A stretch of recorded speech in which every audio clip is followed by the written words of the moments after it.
Lihat di samping, huruf zai itu termasuk salah satu huruf ikhfa dan dia tak dibaca panjang nih.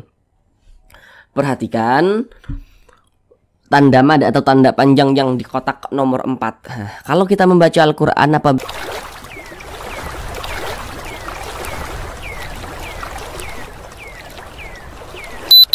Assalamualaikum warahmatullahi wabarakatuh. Apakah Bapak Ibu, saudara semuanya masih belum lancar dalam membaca Al-Quran, masih terbata-bata dalam membaca Al-Quran, kemudian juga belum memahami ilmu tajwid? Mari belajar mengaji Al-Quran bersama kami. Akan kami jelaskan tajwidnya dengan pelan-pelan, sehingga dengan penjelasan tajwidnya yang pelan-pelan, maka insya Allah Bapak Ibu saudara semuanya langsung dapat memahami ilmu tajwid Al-Quran dengan mudah. Kemudian dengan kita memahami ilmu tajwid Al-Quran, maka yang belum lancar dalam membaca Al-Quran insya Allah bisa secepatnya lancar. Kemudian bagi yang sudah lancar tapi belum paham tajwid, dengan kita memahami ilmu tajwid Al-Quran, maka insya Allah bacaan kita itu akan semakin indah, kemudian juga enak untuk didengar. Namun sebelum itu kami doakan terlebih dahulu semoga Bapak Ibu saudara semuanya senantiasa dalam keadaan sehat, dipermudah segala urusannya, dikabulkan segala hajatnya, dan senantiasa dilancarkan rezekinya oleh Allah Subhanahu wa taala. Amin amin ya rabbal alamin. Baiklah, langsung kita mulai belajar mengaji Al-Qur'annya. Baik, kita kali ini akan belajar mengaji Al-Qur'an dengan penjelasan tajwidnya yang pelan-pelan, masih melanjutkan kembali pada surah Al-Baqarah ayat 213. Karena di surah Al-Baqarah ayat 213 ini kita bagi menjadi beberapa bagian supaya durasinya itu tidak terlalu lama. Karena di sini kami berusaha menjelaskan tajwidnya itu dengan pelan-pelan, kemudian juga dengan detail, sehingga insya Allah sangat memudahkan Bapak Ibu saudara semuanya dalam belajar mengaji Al-Quran. Kita kali ini masuk kepada bagian yang kedua. Jadi di bagian yang kedua ini kita akan belajar dari sini, dari wa anzala ma'ahumul kitab sampai fi makhtalafu fi. Baiklah, di sini akan kami bacakan terlebih dahulu dengan pelan-pelan. A'udzu billahi minasy syaithanir rajim. Bismillahirrahmanirrahim. Wa anzala ma'ahumul kitaba bil haqqi liyahkuma bainan nasi fima ikhtalafu fihi.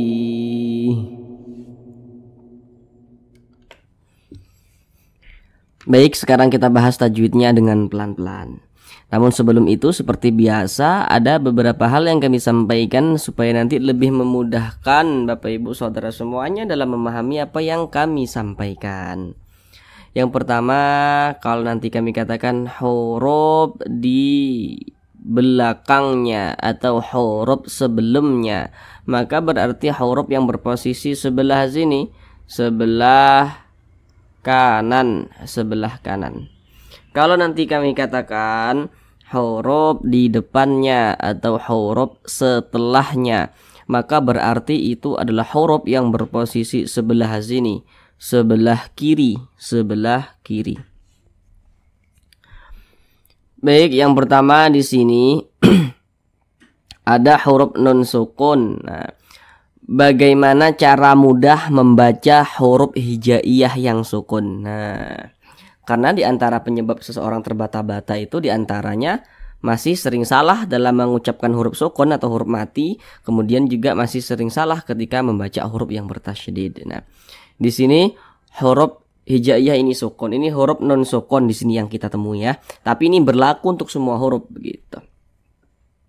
Kecuali nanti huruf ain dan huruf hamzah. Nah, ini huruf non. Sekarang huruf non itu coba kita tulis menggunakan huruf Latin. Huruf Latin itu huruf A, B, C sampai Z. Nah, kita tulis menggunakan huruf Latin. Huruf non kita tulis menggunakan huruf Latin.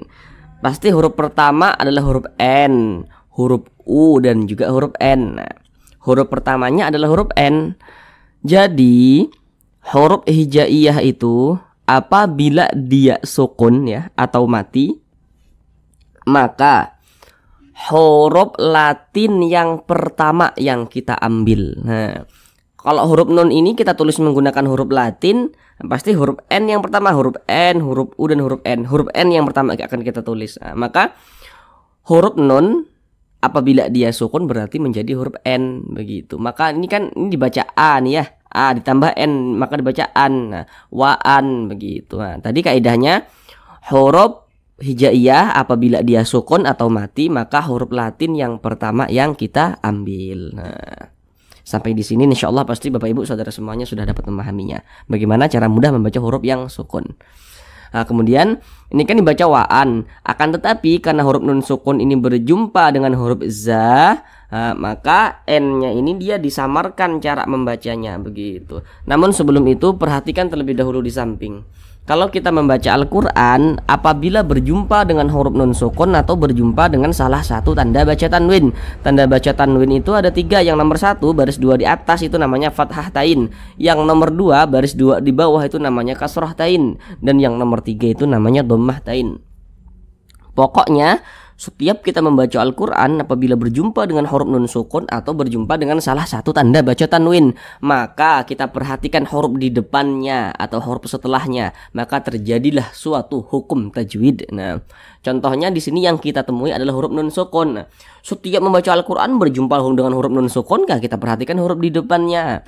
Ini huruf nun sukun. Nah, mana huruf di depannya? Tadi di awal sudah kami jelaskan, kalau kami mengatakan huruf di depannya berarti yang di sebelah kiri, huruf nun sukun. Sebelah kiri daripada huruf nun yang mana? Nah, berarti yang ini. Huruf za. Maka nun sukun berjumpa dengan huruf za. Kita lihat di samping. Huruf za itu termasuk salah satu huruf ikhfa dan dia termasuk kepada ikhfa hakiki awsat. Kenapa dikatakan awsat? Karena makharijul huruf nun dengan huruf za ini dia di tengah-tengah. Tidak terlalu jauh juga tidak terlalu dekat, tapi di tengah-tengah. Maka cara membacanya seperti apa? Cara membacanya itu dibaca samar kemudian juga berdengung. Berdengung atau digunahkan. Jadi karena dia ausat, maka kadar samar dan kadar dengungnya pun dia seimbang. Jangan dibaca waang jangan. Itu ketinggian dengungnya. Jangan juga dibaca waan. Nah, itu ketinggian samarnya. Jadi dia tidak condong ke huruf N, juga tidak condong ke huruf eng, tapi di tengah-tengah begitu. Wa anzala ma'ahumul kitab. Nah, kemudian dia digunahkan itu suaranya itu kita tahan ya, kita panjangkan sejenak. Nah, panjangnya gunnah itu 2 harakat. Nah, alnya itu yang kita panjangkan tuh nah itu yang kita panjangkan. 2 harokat itu untuk lebih mempermudah kira-kira 2 ketukan. Nah, ketukan itu untuk sarana saja untuk mempermudah kita dalam belajar dan ketukannya pun tergantung tempo bacaan kita. Wa anzala ma'ahumul kitab. Nah, kemudian di sini ada huruf lam sukun. Nah, tadi sudah kami jelaskan bagaimana cara mudah membaca huruf yang sukun. Berarti huruf lam ini kalau dia sukun menjadi huruf L, maka mu ditambah L jadinya mul begitu. Ma'ahumul. Nah, kemudian di sini alif lam berjumpa dengan huruf kaf. Setiap kita membaca Al-Quran, apabila berjumpa dengan huruf alif lam, maka kita perhatikan huruf yang berposisi di depan huruf lamnya tuh kita perhatikan, atau setelah huruf lamnya tuh kita perhatikan. Ini kan huruf alif, ini huruf lam. Di depan huruf lam tuh kita perhatikan huruf apa? Nah, di sini di depan huruf lam nih huruf kaf nih. Kita lihat di samping, huruf kaf itu termasuk salah satu huruf qamariyah. Maka alif lam berjumpa dengan huruf kaf, hukumnya adalah alif lam qamariyah. Alif lam qamariyah itu biasa disebut juga dengan izhar qamariyah, karena dia cara membaca huruf lamnya ini dia dibaca jelas, terbaca huruf lamnya itu dibaca jelas. Wa anzala ma'ahumul, begitu. Humul kita, di sini ta dibaca panjang nih. Perhatikan tanda mad atau tanda panjang yang di kotak nomor 4. Kalau kita membaca Al-Quran apabila berjumpa dengan suatu huruf yang di atasnya memiliki tanda baca fathah berdiri atau alif kecil ya, maka huruf yang di atasnya memiliki tanda baca fathah berdiri, maka huruf tersebut dibaca panjang. Ini huruf ta nih. Di atasnya ada tanda baca fathah.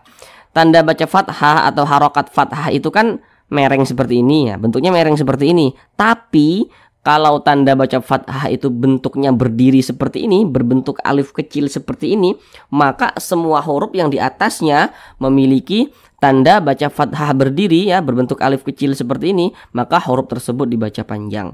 Makanya ta ini dibaca panjang. Mad tabi'i panjangnya 2 harokat. Wa anzala ma'ahumul kitaba bil. Nah, di sini ada lagi nih alif lam. Ini alif nih, ini huruf lamnya nih ha. Tadi di awal sudah kami jelaskan setiap membaca Al-Quran berjumpa dengan huruf alif lam, kita perhatikan di depan huruf lamnya itu kita perhatikan.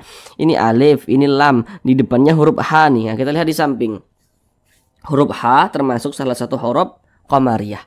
Maka alif lam berjumpa dengan huruf H, hukumnya adalah alif lam qamariyah lagi. Sehingga huruf lamnya ini dia dibaca dengan jelas. Bil haqqi liyahkuma bainan nas. Kemudian di sini ada huruf hijaiyah yang bertasydid. Tanda tasydid itu seperti ini, seperti angka 3 terbalik. Nah, tadi di awal sudah kami jelaskan bagaimana cara mudah membaca huruf hijaiyah yang sukun. Nah, sekarang bagaimana cara mudah membaca huruf hijaiyah yang bertasydid. Nah, di sini yang kita temui adalah huruf qaf. Di sini huruf qaf. Di sini huruf qaf ini bertasydid. Nah, sekarang kita tulis huruf qaf itu menggunakan huruf Latin. Nah, huruf qaf itu menggunakan huruf Latin kalau kita tulis ya. Maka huruf pertamanya dia adalah huruf Q. Nah, huruf Q. Nah. Huruf Q, huruf O dan huruf F, qaf begitu kan? Nah, huruf hijaiyah perlu kita ingat nih kaidahnya nih. Huruf hijaiyah apabila dia bertasydid, maka huruf Latin yang pertama kita double menjadi 2. Nah, ini kan huruf qaf, huruf pertamanya adalah huruf Q. Nah, berarti huruf Q-nya itu didouble menjadi 2. Nah, maka ini H ditambah huruf Q2 di depannya dibaca haqqi, haqqi begitu. Nah, seperti tulisan yang ada di bawah tuh, haqqi ya begitu. Ini kan H dibaca ditambah Q2 di depannya. Nah, kemudian huruf qafnya ini kan dia kasrah, maka haqqi ya begitu, ditasydidkan. Nah, pasti insyaallah sampai di sini saudara semua paham insyaallah. Bil haqqi liyah. Nah, di sini kan ada huruf H lagi nih.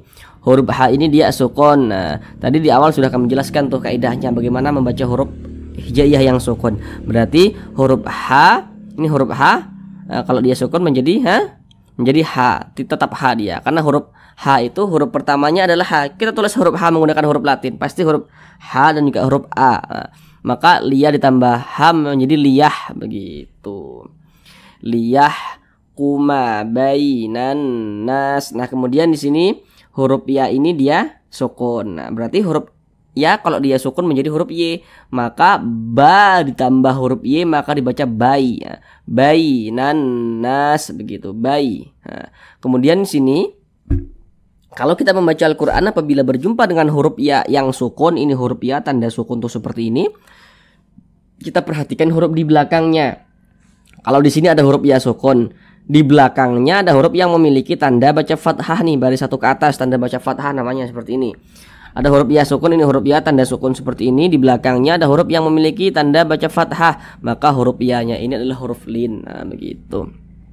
Huruf lin ketika kita mengucapkan pada huruf ya. Huruf lin yang terjadi pada huruf ya sukun ya, maka itu harus berhati-hati ketika mengucapkannya. Jangan sampai condong ke i.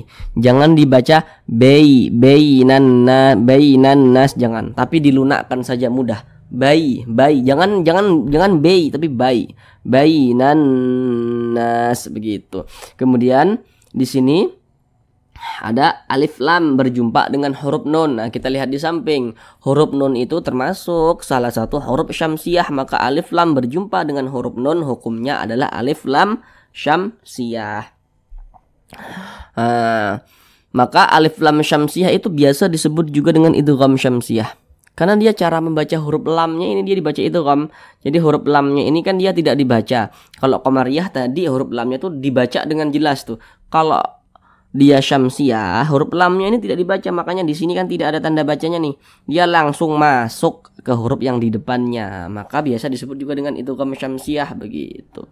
Bainan nas. Kemudian di sini ada huruf nun bertasydid. Nah, tadi sudah kami jelaskan bagaimana cara mudah membaca huruf hijaiyah yang bertasydid. Berarti huruf n-nya nih didobel menjadi 2. Ini na ditambah n2 di depannya, maka dibaca bainan na seperti itu. Kemudian di sini ada huruf nun bertasydid. Kita lihat di samping, huruf nun bertasydid atau huruf mim bertasydid itu hukumnya gunnah musyaddadah. Di sini yang kita temui adalah huruf nun bertasydid. Nah, perhatikan catatan kecil di bawahnya itu. Itu sengaja kami buat catatan kecil semacam itu supaya Bapak Ibu Saudara semuanya yang masih pemula tidak keliru dalam menentukan hukum tajwid. Nah, karena nanti tidak semua nun bertasydid, tidak semua mim bertasydid hukumnya gunnah musyaddadah, tidak semua. Kalau misalkan kemasukan nun sukun atau kemasukan tanda baca tanwin ya, itu huruf nunnya atau huruf mimnya ada tanda tasydidnya, tapi dia bukan gunnah musyaddadah hukumnya begitu. Jadi supaya tidak keliru maka kami buat catatan semacam itu. Kalau membaca Al-Quran berjumpa dengan huruf nun bertasydid, kita perhatikan huruf di belakang nun bertasydid yang memiliki harokat. Nah, kalau ini nun bertasydid, di belakangnya ada huruf yang memiliki tanda baca fathah atau kasroh atau dhammah. Nah, berarti nun bertasydid atau mim bertasydidnya itu hukumnya gunnah musyaddadah. Ini nun bertasydid, di belakangnya sini ada huruf yang memiliki tanda baca fathah, berarti nun bertasydidnya ini hukumnya gunnah musyaddadah. Nah, begitu. Gunnah musyaddadah cara membacanya itu digunnahkan. Nah, jadi suaranya itu kita tahan, kita panjangkan sejenak. Nah, tadi di awal kami katakan panjangnya itu 2 harokat. Bainan nas begitu. Nah, bainan di bagian nannya tuh yang kita panjangkan. Kita tahan, kita panjangkan sejenak. Bainan nas begitu. Kemudian na dibaca panjang. Perhatikan rumus mad tabi'i yang di kotak nomor 3. Kalau kita membaca Al-Quran apabila berjumpa dengan huruf alif, ini huruf alif nih yang disambung dengan huruf nun. Kalau kita membaca Al-Quran apabila berjumpa dengan huruf alif, maka kita perhatikan huruf di belakang huruf alif. Ini huruf alif. Nah, kita perhatikan di belakangnya. Apabila di belakang huruf alif itu ada huruf yang memiliki tanda baca fathah, maka huruf yang memiliki tanda baca fathah yang berposisi tepat berada di belakang huruf alif atau tepat berada sebelum huruf alif, maka huruf tersebut dibaca panjang. Nah, ini alif, di belakangnya ada huruf yang memiliki tanda baca fathah, maka huruf yang memiliki tanda baca fathah yang berposisi di belakang huruf alif dibaca panjang. Jadi rumus mad tabi'i yang di kotak nomor 3 itu secara singkatnya alif pasangannya adalah tanda baca fathah atau harokat fathah, sehingga huruf sebelumnya atau huruf di belakangnya itu dibaca panjang seperti itu. Mad tabi'i panjangnya 2 harokat. Bainan nasi fi dibaca panjang lagi. Perhatikan rumus mad tabi'i yang di kotak nomor 1. Kalau membaca Al-Quran apabila berjumpa dengan huruf ya sukun, ini huruf ya tanda sukun tuh seperti ini. Di belakang huruf ya sukun ada huruf yang memiliki tanda baca kasrah, maka huruf yang memiliki tanda baca kasrah yang berposisi tepat berada di belakang huruf ya sukun, maka huruf tersebut dibaca panjang. Baris 1 ke bawah nih disebut juga dengan tanda baca kasrah atau harokat kasrah. Nah, maka fi dibaca panjang sebab dia memiliki tanda baca kasrah nih, dan kemudian berposisi berada di belakang huruf ya sukun. Secara singkatnya rumus mad tabi'i yang di kotak nomor 1, secara singkatnya huruf ya sukun pasangannya adalah tanda baca kasrah, sehingga huruf sebelumnya atau huruf di belakangnya itu dibaca panjang seperti itu. Mad tabi'i panjangnya 2 harakat. Bainan nasi fi makhtalafu fi. Kemudian ma ini dia tidak dibaca panjang walaupun di sini ada alif. Kemudian di belakangnya ada huruf yang memiliki tanda baca fathah. Nah, ini tidak dibaca panjang, kita baca pendek. Fi makhtalafu fi makhtalafu fi. Karena di depannya ini ada huruf yang sukun nih, makanya kita baca pendek. Fi makhtalafu fi, begitu. Kemudian fu dibaca panjang. Perhatikan rumus mad tabi'i yang di tengah pula sekarang, yang di kotak nomor 2. Kalau kita membaca Al-Quran apabila berjumpa dengan huruf waw sukun, ini huruf waw tanda sukun itu seperti ini. Setiap membaca Al-Quran apabila berjumpa dengan huruf waw sukun, maka kita perhatikan huruf di belakangnya. Nah, kalau ada huruf waw sukun di belakangnya ada huruf yang memiliki tanda baca dhammah nih. Tanda baca seperti ini disebut juga dengan tanda baca dhammah. Maka huruf yang memiliki tanda baca dhammah yang berposisi tepat berada di belakang huruf waw sukun, maka dia dibaca panjang. Jadi, secara singkatnya, yang rumus mad tabi'i yang di kotak nomor 2 itu, huruf waw sukun pasangannya adalah tanda baca dhammah, sehingga huruf sebelumnya atau huruf di belakangnya itu dibaca panjang seperti itu. Mad tabi'i panjangnya 2 harakat. Fi makhtalafu fi. Fi ini namanya mad arid lis sukun. Namun sebelum itu perhatikan terlebih dahulu rumus mad tabi'i yang di kotak nomor 1. Kalau membaca Al-Quran berjumpa dengan huruf ya sukun, ini huruf ya tanda sukun tuh seperti ini. Perhatikan huruf di belakangnya. Kalau ada huruf ya sukun, di belakangnya ada huruf yang memiliki tanda baca kasrah, maka huruf yang memiliki tanda baca kasrah ini yang berposisi tepat berada di belakang huruf ya sukun, maka huruf tersebut dibaca panjang. Nah, makanya fi ini dibaca panjang sebab dia memiliki tanda baca kasrah nih, dan posisinya berada di belakang huruf ya sukun. Pada awalnya namanya mad tabi'i, kemudian mad tabi'inya tuh berjumpa dengan huruf yang kita sukunkan atau yang kita matikan, maka namanya berubah menjadi mad arid li sukun. Panjangnya boleh 2 harokat, boleh 4 harokat hingga 6 harokat. Yang terpenting konsisten dalam sekali bacaan. Nah, maksudnya konsisten itu ketika kita mengaji Al-Quran, apabila berjumpa dengan mad arid li sukun dibaca 2 harokat, maka semuanya kita baca 2 harokat mad arid li sukunnya. Kalau kita ngaji Al-Quran apabila dibaca 4 harokat, semuanya dibaca 4 harokat begitu. Nah, tidak boleh kita misalkan buka Al-Quran nih, mad arid li sukunnya kita baca 2 harokat, nanti berjumpa lagi mad arid li sukun dibaca 4 harokat. Beda-beda kayak gitu nggak boleh. Jadi harus sama. Kalau 2 harokat ya 2 harokat, kalau 4 harokat ya 4 harokat begitu. Mana huruf yang kita sukunkan? Huruf H.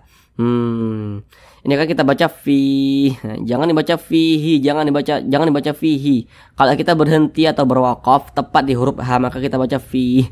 Huruf H ini kenapa disukunkan? Kenapa dimatikan? Kalau kita membaca Al-Quran kemudian kita berwakaf atau berhenti tepat di huruf yang tidak dibaca panjang, maka huruf tersebut harus kita sukunkan. Ini kita berwakaf atau berhenti tepat di huruf H. Huruf H tidak dibaca panjang, makanya huruf H kita sukunkan atau kita matikan seperti itu. Maka dibaca fi begitu. Kemudian di sini ada tanda wakaf, qaf dengan lam yang bermakna al-waqfu aula. Jadi maksudnya itu berwakaf lebih utama. Jadi kalau menemukan tanda wakaf seperti ini, maka lebih utama kita berwakaf atau berhenti tepat di tanda wakaf al-waqfu aula ini ya. Setelah berwakaf atau berhenti, baru kita lanjutkan kembali membacanya begitu. Sekarang kita ulang bersama-sama sekali lagi dari awal. A'udzu billahi minasyaitonir rajim. Bismillahirrahmanirrahim. Wa anzala ma'ahumul kitaba bil haqqi liyahkuma bainan nasi fima ikhtalafu fihi. Sadaqallahul azim.